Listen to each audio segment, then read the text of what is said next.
আমাদের মাটির নিচে সম্পদ আছে, আমাদের মাটির উপরে সম্পদ আছে, আমাদের সমুদ্রে সম্পদ আছে, সমুদ্রের নিচে সম্পদ আছে, কিন্তু একটা সম্পদের অভাবে এদেশের মানুষ পুরোপুরিভাবে শান্তি এবং সমৃদ্ধির মুখ দেখছে না।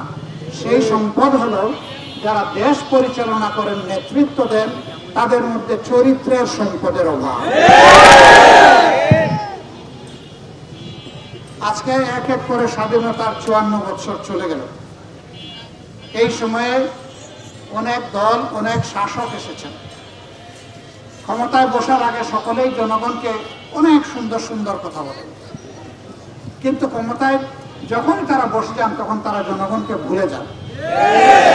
ক্ষমতায় যাওয়ার আগে বলেন আমি রাজনীতিকে জনসভা মনে করি আর জনসভাকে ইবাদত মনে করি, কিন্তু যখনই ক্ষমতায় গেলেন তখন ইবাদতটা জিহালতে পরিবর্তন হয়ে যায়। তারা ক্ষমতায় যাওয়ার আগে একেবারে দুধের নহর দিয়ে বাসায় দেন সমাজকে, কিন্তু ক্ষমতায় যখন যান তখন তারা জনগণের পকেটে হাত দেন। গরিব ধনী কোনো বাসবিচার নাই, সবার পকেট কাটেন, তারা সবার পকেট কাটেন, লুটতরাজ করেন, ব্যাংক লুটতরাজ করেন, ফিনান্সিয়াল সেক্টর লুটতরাজ করেন, ব্যবসা বাণিজ্যে চাঁদাবাজি করেন, সব করে দেশকে একটা অস্বস্তিকর পরিবেশের দিকে ঠেলে দেন। লুটের টাকা যেহেতু হারাম টাকা, যেহেতু অবৈধ ইনকাম, তাই দেশে এটা রাখার সাহস করে না, তখন এটা বিদেশে পাচার করে দেয়। গরিব মানুষের টাকা যারা বিদেশে পাচার করে এবং এইভাবে জনগণের সাথে ধোঁকা প্রতারণা করে, যারা জাল জালিয়াতি করে অপরাধ করে, তারা আসলে মাফ করবেন, এরা আমাদের দেশে যে সমস্ত ভাই বোনেরা পেটের তাগিদে ভিক্ষা করেন তাদের চাইতেও নিম্ন স্তরের প্রাণী। ভিক্ষা যদি কেউ পেটের জ্বালা মেটানোর জন্য করে, এটা হারাম নয়।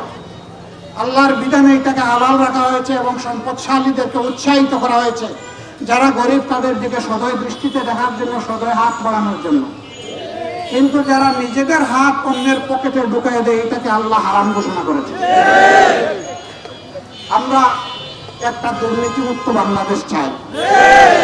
আপনারা সবাই চান? দুর্নীতি নেই কোথায়? ঘর থেকে বের হলেই দুর্নীতি শুরু হয়ে যায়।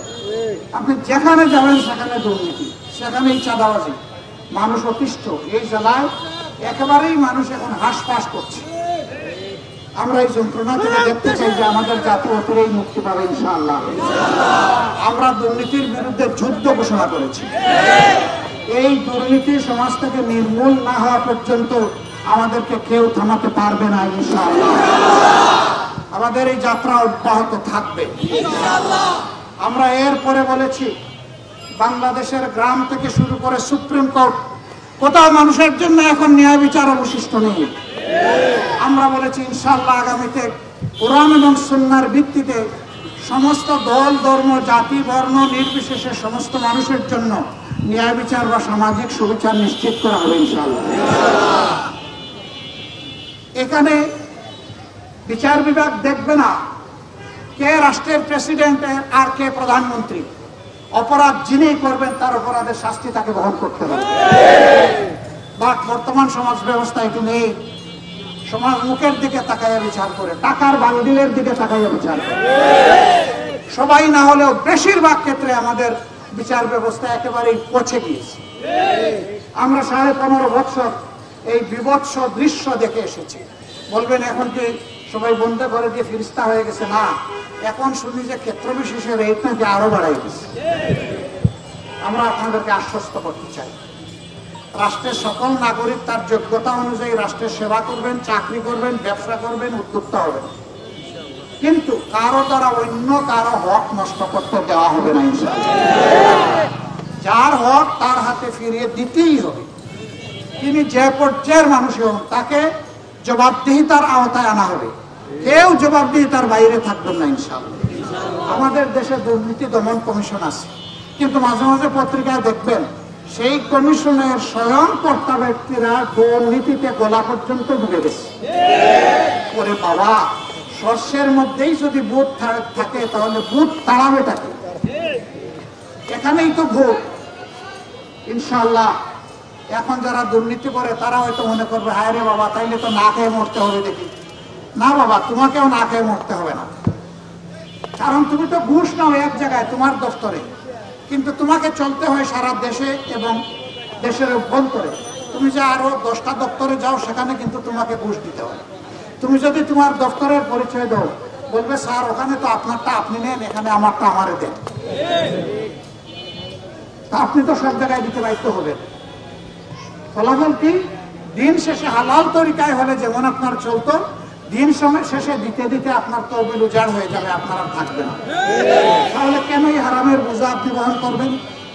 রাষ্ট্র আপনাকে এমন ভাবে সম্মানিত করবে যে আপনি যে চাকরিটা করবেন আপনার যোগ্যতা অনুযায়ী আপনাকে আপনার পাওনা সম্মানের সাথে হাতে তুলে দেওয়া হবে সেই যোগ্যতা মাফিক। অতএব আপনি সম্মানের সাথে আপনার পরিবার পরিজন নিয়ে সম্মানে বসবাস করবেন। কিন্তু আপনি যখন চুরি চামারি করবেন তখন সামনে লোকজন আপনাকে বড় মাপের উচ্চ সুরে সালাম দেবে, একটু আড়ালে গেলে বলবে লোকটা বড়ই খারাপ, বদের হাড্ডি, আকন্ত দুর্নীতিবাজ। তা আপনার লাভটা কি হলো? বরঞ্চ আপনার সামনে এসে আপনাকে কুর্নিশ আর সালাম করুক আর না করুক, যদি আপনার অ্যাবসেন্সে বলে যে না এই লোকটা দেশের জন্য একটা নিয়ামত, একটা সম্পদ, আপনি তাইলে আসল নাগরিক, আপনি এই দেশের সত্যিকারের দেশপ্রেমিক নাগরিক। সম্মানিত বন্ধুগণ, ব্যবসা বাণিজ্য আমাদের ভাইয়েরা করে, বোনেরা করে, কিন্তু তাদের বোবা কান্না কেউ শুনে না। আসে আইসা হাব ভাব দেখায়, একজন বলে ইনি আমাদের বড় ভাই, এলাকার বড় ভাই। ছোট ভাইরা তিরিং তিরিং করে। তো দোকানে যিনি তিনি জিজ্ঞেস করেন, ব্যবসায়ী জিজ্ঞেস করেন, আচ্ছা আপনি বড় ভাই বুঝলাম, আমার কি করতে হবে?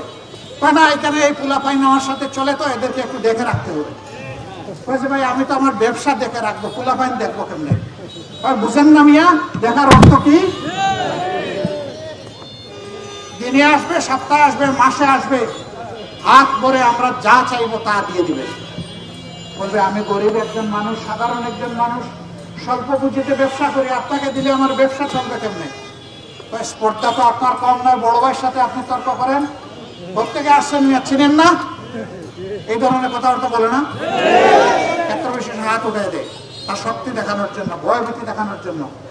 আমরা আপনাদেরকে আশ্বস্ত করছি, আল্লাহ তাআলা আপনাদের ভালোবাসায়, আপনাদের সমর্থনে, আল্লাহ তাআলার ইচ্ছায় যদি আমাদেরকে এই দেশবাসীর খেদমত করার সুযোগ দেন, আপনাদেরকে হাতে সাথে নিয়ে সমস্ত দুর্বৃত্তদের হাতকে অবশ করে দেওয়া হবে।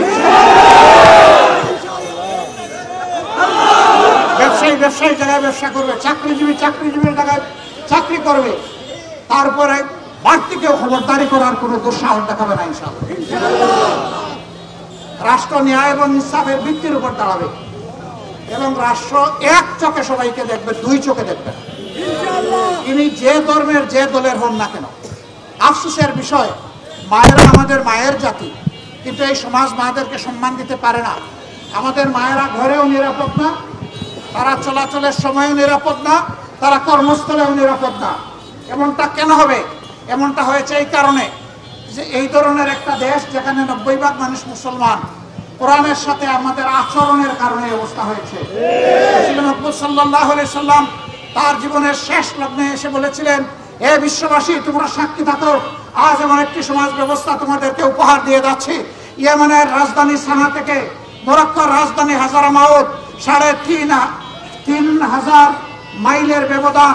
একজন যুবতী একা একই রাস্তা চলবে, তার সমস্ত রূপ সৌন্দর্য এবং তার সামর্থ্য নিয়ে কোন জালিমের চোখ তাদের দিকে তুলে তাকানোর সাহস করবে না। আল্লাহ ছাড়া সে কাউকে ভয় করবে না।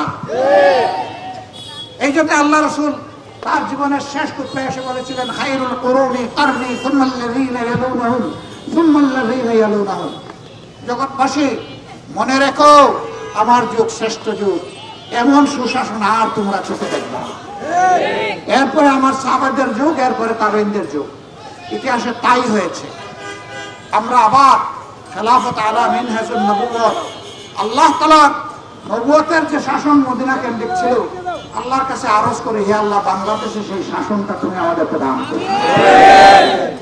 এই শাসনের জন্য আগামীতে যারা লড়বে, দেশের স্বার্থে, জনগণের স্বার্থে, আল্লাহর একজন বান্দা হিসেবে, বান্দি হিসেবে আপনারা তাদের হাতকে ইনশাআল্লাহ সাহায্য করে শক্তিশালী করবেন। আমরা কথা দিচ্ছি, এ কাজে আল্লাহ যদি আমাদেরকে কবুল করেন, আমরা জনগণের মালিক হব না, আমরা ইনশাআল্লাহ হব জনগণের সেবক। আমাদের কাজ হবে জনগণের সেবা দেওয়া। রাষ্ট্রীয় দায়িত্ব যদি আল্লাহ আমাদেরকে দেন, দায়িত্ব নেওয়ার দিনে আমাদের যে সম্পদ থাকবে, আল্লাহ তাআলাকে সাক্ষী রেখে বলছি, দায়িত্ব ছাড়ার দিন এই সম্পদে কিঞ্চি বাড়বে না, বরঞ্চ এই সম্পদ কমবে। কারণ রাষ্ট্রীয় তহবিল দিয়ে সকল ইবাদত বন্দেগী সাপ্তাহ করা যায় না, নিজের পকেটে এবং তহবিলেও হাত দিতে হয়। আল্লাহ যেন সেই তৌফিকটা আমাদেরকে দান করেন। এই জনপদ একসময় শান্ত ছিল, আপনারা সাক্ষী। কেন ছিল আমি এটা বলতে যাচ্ছি না। আমরা আল্লাহর কাছে শান্তি কামনা করি। আগামীতে যারা আসলে, যে নেতৃত্ব আসলে, যে প্রতিনিধিত্ব আসলে, এই এলাকায় শান্তি আসবে, সম্মান আসবে, নিরাপত্তা নিশ্চিত হবে। আল্লাহ যেন এই এলাকাবাসীকে সেই প্রতিনিধি, জনপ্রতিনিধি দান করেন। গোটা বাংলাদেশকেই যেন আল্লাহ তা দান করেন। আমরা বাংলাদেশকে একটা শান্তির, সম্মানের, সাম্যের বাংলাদেশ হিসাবে দেখতে চাই। এই বাংলাদেশের জাতপাতের ব্যবধানে, ধর্ম বর্ণের ব্যবধানে আমরা কোনো ধরনের বৈষম্য আমরা আর দেখতে চাই না। আমরা একটা ঐক্যবদ্ধ জাতি দেখতে চাই। আল্লাহ তাআলা সেইভাবে এই দেশবাসীর সাথে আমাদেরকে কাজ করার তৌফিক দান করুন। আপনাদের সবাইকে অসংখ্য মোবারকবাদ। আপনারা মূল্যবান সময় স্যাক্রিফাইস করে এখানে এসেছেন, আমাদের কথা শুনেছেন। আমাদের এই কথাগুলো যদি ভালো লাগে তাহলে আমাদের সালাম সহকারে প্রিয়জন, আপনজন, পরিবারের সদস্য, প্রতিবেশী, কর্মস্থলের সাথী সবাইকে আপনারা মেহরবানি করে পৌঁছে দেবেন। আল্লাহ হাফেজ। বাংলাদেশ জিন্দাবাদ। বাংলাদেশ জামাত ইসলামী জিন্দাবাদ। আসসালামু আলাইকুম ওয়া রাহমাতুল্লাহি ওয়া বারাকাতুহু।